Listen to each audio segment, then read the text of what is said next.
कन्हैया, लागला का माझ्या बाबांचा पत्ता? लागला. जितू बाबाला कैद केलं. कैद केली? कोणी कैद केली? विक्रांत महाराजांनी. विक्रांत महाराजांनी? पण का?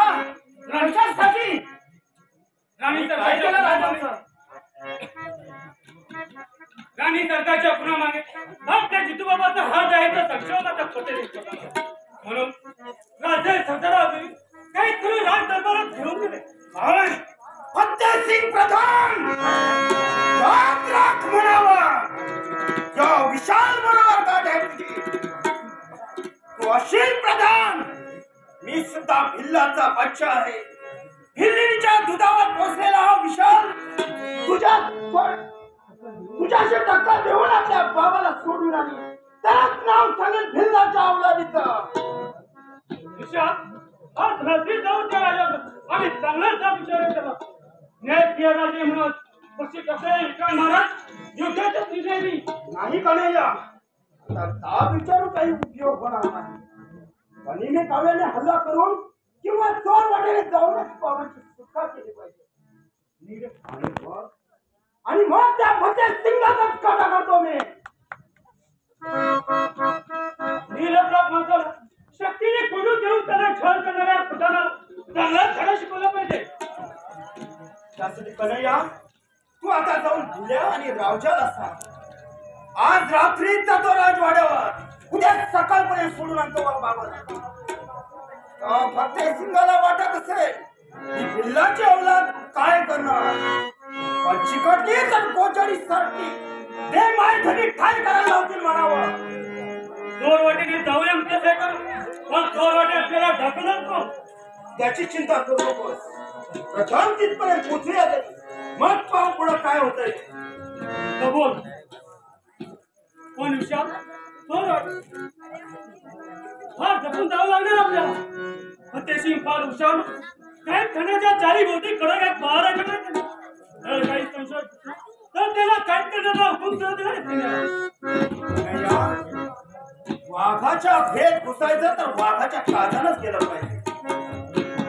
मारू किंवा मरू, दिशेने शत्रूवर घाव घातला तर विजय निश्चितच आपला आहे. चोर वाटेने जाऊन हे सर्व ऐकलेच, पण घोरपणीचं सैन्य किती मोठे याचा अंदाज कर. आपल्याकडे फिरत फक्त 25 ना साधन ना सामग्री, कशाच्या जोरावर तोड देणार आहे. कन्हैया, वेळेला शक्तिशाली गजराजाला शुद्धक हैराण करतो. मी माझ्या युक्तीच्या जोरावर त्यांच्या राजवटीशी झुंज करणार.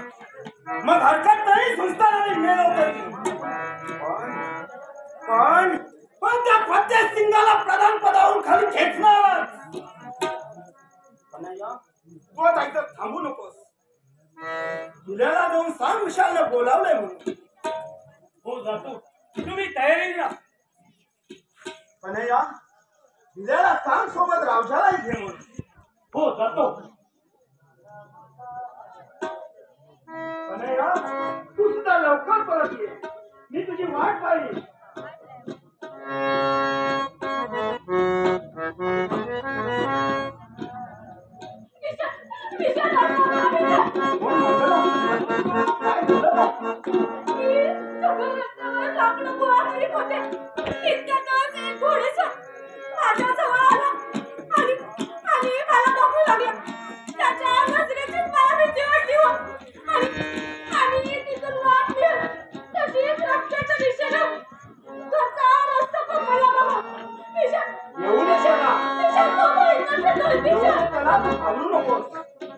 त्याचं मरण जर जवळ आलं असेल तर तो तरी काय करणार.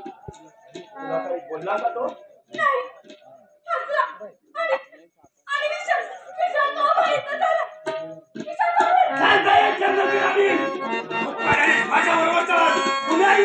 स्त्रीला असं बोलायला शरम नाही वाटत तुला?